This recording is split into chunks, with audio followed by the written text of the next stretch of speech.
నమస్తే రమగారు. నమస్తే జయ. రమగారు, హ్మ్. మనం రకరకాల పనులు చేస్తూ ఉంటాం. అందులో మంచి, చెడు వెతుక్కుంటాం. పాపం వస్తుంది. తప్పు చేస్తే పాపం. లేదా మంచి చేశాము ఏదో పుణ్యం వస్తుంది. ఇట్లా అనుకుంటూ ఉంటాం కదా! ఆహ్, ఏ పనులు చేస్తే మనతో పాటు మనకు పుణ్యం కలిసొస్తుంది? ఏవి చేస్తే తప్పులొస్తాయి? అట్లా తప్పులు దేనివల్లైనా వస్తాయి. ఆ! అంటే అన్నం పెట్టాం. చెయ్యకుండా ఇప్పుడు పిల్లలకి చెప్పేటప్పుడు ఈ తప్పు చేశావనుకో ఇంక అంతే అట్లా మనం చెప్తాం గదా! వేటికి చెప్పొచ్చు? బోల్డన్ని. ఆ! ఎవరికైనా అన్నం పెట్టి అన్నం తింటుంటే మధ్యలో లేపేయటం పాపం. నువ్వు అన్నం పెట్టిన పుణ్యం పోతుంది. ఇది మధ్యలో లేపేసిన పాపం వస్తుంది. ఆ! ఏదైనా ఓకే. మనకి విపత్కర పరిస్థితుల్లో మనని ఏదైనా ఆదుకుంటుందంటే మనం చేసిన దానం, ఆహా! మనం చేసిన సహాయం. డైరెక్ట్‌గా అదే రాదు. వేరే రూపంలో. ఏదో ఒక రూపంలో వస్తుంది. అప్పుడప్పుడు డైరెక్ట్‌గా మనం ఎవరికి హెల్ప్ చేస్తామో వాళ్ళే మనకి తిరిగి హెల్ప్ చేసేవి కనపడతాయి. హ్మ్. మనం అనుకోకుండా చేసినా కూడా రకరకాలు ఇలాంటివి మనకి దానపరులు వాళ్ళ కథలు ఎన్నో కథలు ఉన్నాయి. మనం చెప్పుకుంటూ ఉంటాం ఈ దానం చేయటం వల్ల వీళ్ళకి ఈ ఫలితం లభించింది అని. ఇప్పుడు ఫలితం కోసం దానం చేయకూడదు. నువ్వు దానం చేయాలి, ఇతరులకు సహాయం చేయాలి, ఆ విధితో చెయ్యి. నీకు సహాయం అవసరమైనప్పుడు అది లభిస్తుంది ఆటోమేటిక్గా. నిన్న నేను చేసిందే ఇవాళ నాకు రావాలి, నిన్న బియ్యపు గింజ పెట్టాను అది మొక్క రావాలి అని అనుకోకూడదు. రూపం మారిద్దంటారా? మారిపోతుంది, రూపం మారుతుంది. నీకు కావలసిన సహాయం ఎలాగోలాగా అందుతుంది. ఓకే. నువ్వు ఇచ్చిందే, నువ్వు చేసిందే, నువ్వు దేనికి పెట్టావో సొరగింజ పెట్టి సొరమగపకాయలే కాయటం లాగా అది జరగదు. అట్లా జరగదు. కానీ నువ్వు పెట్టిన విత్తనం అది ఏ గింజో నీకు తెలియదు. అది ఎలాంటి ఫలితాన్ని ఇస్తుందో అలాంటి ఫలితాన్ని ఇచ్చేస్తుంది అది ఆటోమేటిక్గా. నీకు ఏ కాయ కసరు ఇవ్వలేదు ఆ చెట్టు, నువ్వు పెట్టిన గింజ నీడైనా ఇస్తుంది కదా, నీడిస్తుంది, పచ్చగా కాస్త ఆహ్లాదాన్ని ఇస్తుంది కంటికి. ఓకే. గాలి ఇస్తుంది, మంచి ఆక్సిజన్ని. వాన వంగుడు ఎండ సమయాల్లో తలదాచుకునేందుకు ఒక గూడు. ప్రతిదీ కాయాన్ని పండే వచ్చేసి అవి నువ్వు కూర వండుకోవడానికో మధ్యాహ్నం కోసు తినడానికో సరకపోవచ్చు. కనీసం నీడనైనా ఇస్తుంది. నువ్వు గింజలు పెట్టాలి ప్రధానంగా. మొక్కంటూ పెట్టు అంతే. అయితే గింజ లేకపోతే మొక్క. నీకు రాదగిన ఫలితం వచ్చే తీరుతుంది. కనీసం ఆక్సిజన్ అయినా ఇస్తుంది కదా, కనీసం ఫ్రెష్ ఎయిర్ అంతే కదా, అదైనా ఇస్తుంది. ఈ ఆలోచనతోటే ఉండాలి ఎప్పుడు కూడా. ఇతరులకు సహాయం చేయాలి. ఎవరైనా అడిగింది మన దగ్గర ఉంటే లేదనకుండా ఇచ్చేసేయమని. చిన్న కథ ఒకటి చెప్తాం. 3 కానుల పుణ్యం. 3 కాసులు కాని 3 కానీలు 3 కానుల పుణ్యం. పూర్వం అంటే ఒక శెట్టి గారు ఒక ఆయన ఉండేవాడు. ఓకే. వ్యాపారస్తులు, ఆయన కొంచెం పిసినారు వాడు. ఎవరికైనా ఏమైనా ఇవ్వడాలు అవన్నీ నచ్చవు. ఆయన పని ఆయన చేసుకునేవాడు. వ్యాపారం న్యాయంగానే చేసేవాడు. కానీ దాన ధర్మాలు, ఇతరులకు సహాయం చేయటం, ఎవరైనా ఈయన కొంచెం వేయమని ఉన్నాడు కదా అని, బాబు మా పిల్లపెళ్ళి సాయం చేయండి, మీ పిల్లపెళ్ళి మీరు చేసుకోండి, నేను చేయటం ఏమిటి, అలాంటి వాడనమాట. అసలు ఇతరులకు ఇవ్వటాలు అవన్నీ ఉండేవి కాదు. డబ్బు చాలా లెక్క ఆయనకి. వచ్చిన లాభం అంతా మూటలు కట్టి దాచుకోవాలి, అలాంటి ధోరణి ఉన్నవాడు. భార్య కొంచెం మంచిది, యశోద ఆవిడ పేరు. కొంచెం నిదానస్త్రాలు పరాలు. వాడెవడో మన వాకిట్లోకి వచ్చాడు, ఓ అరటిపండు ఇస్తే ఏమైంది, 10 పళ్ళు ఉన్నాయి, కట్టు దింపోతామా ఈ 3 రోజుల్లో, పోన్లే 2 పళ్ళు ఇస్తామని చూసి చూడకుండా ఆయన వద్దన్నా సరే ఆవిడ తిరగబడి పొట్టాడేది, ఏదో ఇచ్చేది, పోసేసేది కాదు. కానీ చేయి విడిచి వస్తువు ఇవ్వటమే ఆవిడికి అలవాటుగా ఉంది. చాలా కాలం వాళ్ళకి పిల్లలు లేరు. ఎన్నాళ్ళో పిల్లలు కలగల. ఆవిడ ఏమనేదంటే, నువ్వు ఇవ్వవు దానం కొద్దీ పిల్లలు మనం చెప్తాంగా, పుణ్యం కొద్దీ పురుషుడు దానం కొద్దీ పిల్లలు. నేను సరిగ్గా పుణ్యం చేసుకోవాలి, అందుకే పిసినారి మొగుడు వచ్చాడు నాకు, నువ్వు సరిగ్గా దానం చేయకపోతే నీకు పిల్లలు కలగకుండా పోతారు అనేది. ఆవిడ ఆ పూజ చేసి ఈ పూజ చేసి ఆ గుడికెళ్ళి ఈ గుడికెళ్ళి ఎప్పటికో ఆవిడకి మొత్తానికి ప్రెగ్నెన్సీ వచ్చింది.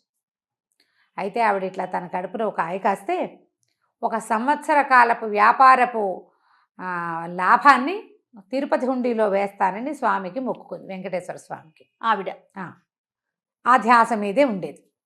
సరే కడుపుతో ఉన్నది, కన్నది, మగపిల్లాడు పుట్టాడు. పిల్లాడికి ఏడాది వచ్చేసరికి నీకు డబ్బులు తీసుకొచ్చి వేసి పిల్లాడి తల వెంట్రుకలు తెల్ల నీళ్ళాలు ఇస్తాను స్వామి అని వెంకన్నకి చెప్పింది. సూపర్. అక్కడిచ్చి పిల్లాడు కాస్త 3-4 నెలలు వస్తే చంటి పిల్లాడు ఆము అని పలకరిస్తాడా. సరదా వచ్చింది శెట్టిగారికి కూడా కొడుకు అంటే. లేక పుట్టింది పిల్లవాడు. ఈ ఆస్తి స్వాస్తి ఎవరో తినిపోతారని బెంగగా ఉండేది. సొంత కొడుకే. ఓ పిల్లాడు పుడితే తర్వాత ఇంకొకటో 2 కాన్పులు రావు, బాగానే ఉంది సరదాగా. అయితే మెల్లిగా ఈవిడ ఒకరోజు చెప్పేది, మనం వెంకన్నకి వెళ్ళాలి, చూసి రావాలి, తలకాయ నీళ్ళాలు ఇవ్వాలి, మేము నీకు మీ అమ్మ చెప్పింది, నీ తల నీళ్ళాలు కూడా తిరుపతిలోనే ఇచ్చారట అని మెల్లిగా ఆయన్ని లైన్లో పెట్టింది గుడికి వెళ్ళాలి అని. చివరికి ఒకరోజు చెప్పింది, సంవత్సర ఫలితం వేస్తాను అని. అదంతా లెక్కపెట్టి గుండెలు బాదుకున్నాడని, అయ్యే బాబోయ్ 2000 రూపాయల ఖర్చు, ఏడాదికి 1000 రూపాయలు మనకి లాభం, ప్రయాణానికి 1000 అవుతుంది అని చెప్పి గోల పెట్టేశాడు. గోల పెడితే ఆవిడ ఏమైనా సరే, ఇంతలో ఏమైంది, ఆయన ఇట్లా గోల పెడుతుంటే ఆ పిల్లాడు కాస్త తబిక్కని పడ్డాడు. నెత్తురు వచ్చేసరికి ఆవిడ ఎవరెవరా, నువ్వు భగవంతుడి విషయంలో ఇట్లా వేషం వేస్తున్నావా, కాబట్టి చూడు ఇట్లా అయిపోయింది, పిల్లాడి పడ్డాడు, ఇంకేదైనా పెద్ద ప్రమాదం జరిగితే బాకీ తీర్చపోతే ఆయన ఒప్పుకుంటాడు వెంకన్న, అసలు ఊరుకోడు, బాకీ లాగేదాకా ఒప్పుకోడు ఆయన.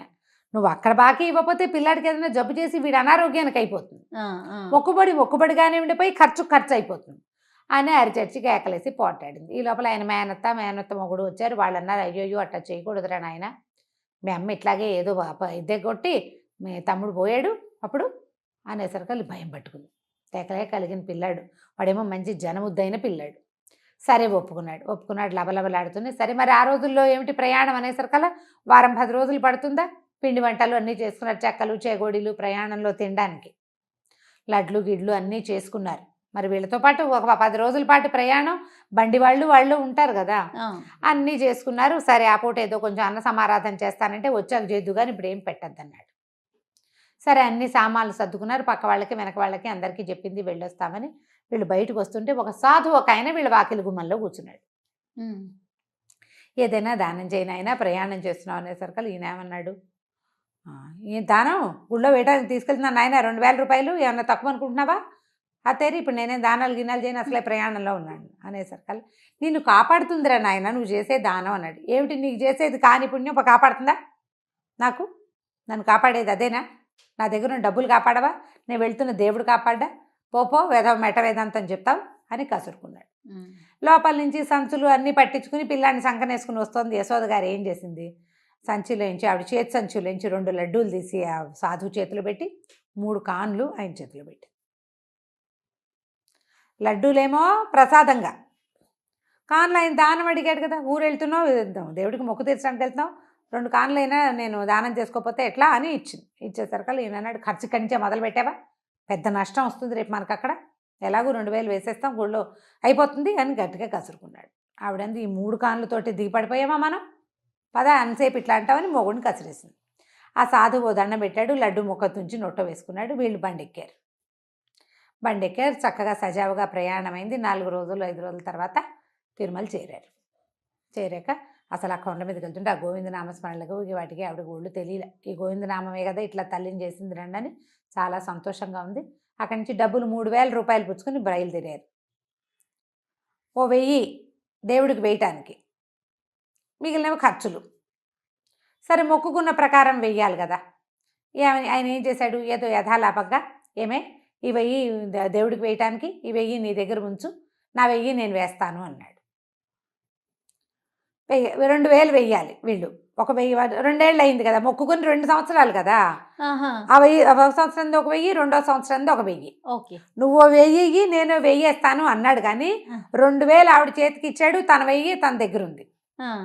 ఆవిడ ఈ భక్తి పార్వశంలో గోవిందా గోవిందా గోవిందా అంటూ ఈ పిల్లాడితో గుండు కట్టించింది, అవన్నీ చేసి తన దగ్గర ఉన్న 2000 ఎత్తి హుండీలో వేసేసింది. ఈయనేం చెప్పాడు, నువ్వు 1000 నేను 1000 వేస్తా అన్నాడుగా, ఈయన 1000 వేసేసాడు. అయిపోయింది. ప్రయాణంలో పెద్దగా ఖర్చు కాలే వాళ్ళకి, ఎందుకంటే తిండి సంబారాలన్నీ తెచ్చుకున్నారు వచ్చేటప్పుడు కదా, వెళ్ళేటప్పటికి అన్నీ కావాల్సిందే. ఆ బండి వాడిని అక్కడ దిగడిపోయాడు, కొత్త బండి తీసుకోవాలి. అక్కడి నుంచి ఏం చేస్తారు తెలిసి చూసుకున్నారు, మొత్తం చూసుకునేసరికి డబ్బులు లేవు. ఏవో తెచ్చుకున్నవి 2-3 తినుబండారాలు, పిల్లాడు తల్లిపాలు తాగుతాడు కాబట్టి పిల్లాడు లబో దిబో. అక్కడికి కొంతమందిని అడిగాడు, అయ్యా పొరపాటున పడిపోయినాయండి, ఒక 1000 రూపాయలు అందులోంచి తీసి మాకు ఇస్తారా అని. హుండీలో వేసింది ఏం, నువ్వు పిల్లాడిని వేసినా పిల్లాడిని కూడా ఇవ్వమన్నారు. ఎట్లా ఇస్తారు, దేవాలయ హుండీలో పడింది తీసుకోవచ్చునా. లబలబలాడిపోయాడు, ఏం చెయ్యాలో తెలియదు, రూపాయి లేదు, ఎట్లా వస్తారు అక్కడి నుంచి. కనపడ్డ వాళ్ళందరినీ బాబు పొరపాటున డబ్బులు వేసేసాము, మాకు దగ్గర డబ్బులు లేవు అని కొంతమందిని అడిగి ఏవో బళ్ళు కట్టించుకుని ఎవరో బళ్ళ వాళ్ళు వెళ్తుంటే మొగుడు బళ్ళ ముసూర్మియాల్లాగా ఎట్లా కొట్లా సంచులు మోసుకుంటూ ఆ వెళ్ళే బళ్ళు ఎక్కి ఇంకో బండి దిగి ఎక్కడో ఉచిత భోజనం ఉంటే అక్కడ తిని చచ్చి చెడి 6-7 రోజులకి ఇంటికి చేరారు, రూపాయి లేకుండా.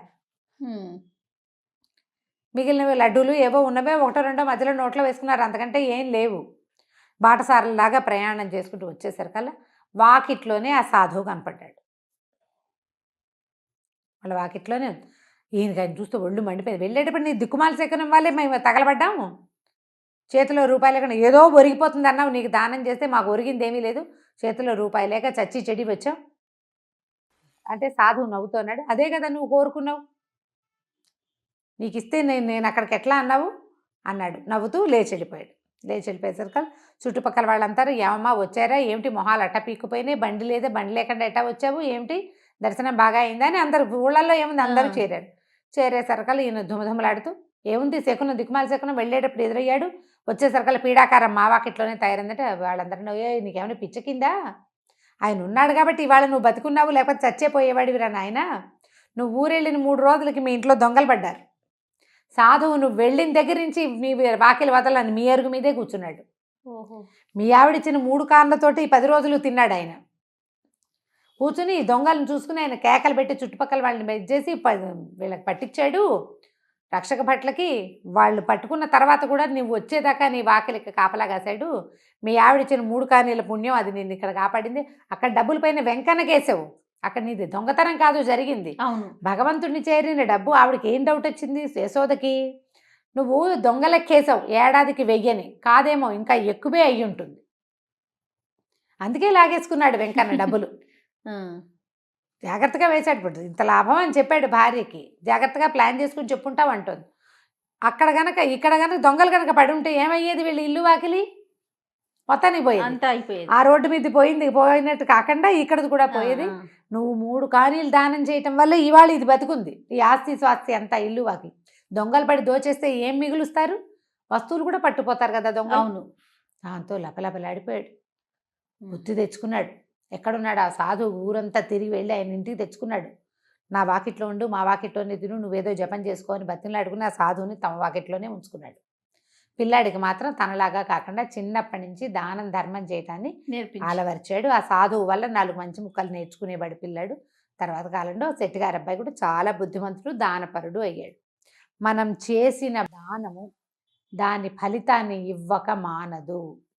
నీకు తెలిసినట్టుగా నువ్వే గింజ పెడితే ఆ గింజే మొక్కొచ్చినట్టుగా మాత్రం కాదు, నీకు అవసరమైనప్పుడు కావలసిన సహాయం, నువ్వు చేసిన పాజిటివ్ థింగ్ చూసావా, నువ్వు ఇచ్చింది అది ఇంకొక పాజిటివ్ రూపంలో నీకు తిరిగి వస్తుంది, చేయాలి అంతే అంతే.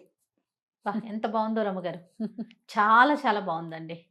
నమస్తే రమ్మగారు. నమస్తే చెయ్యి.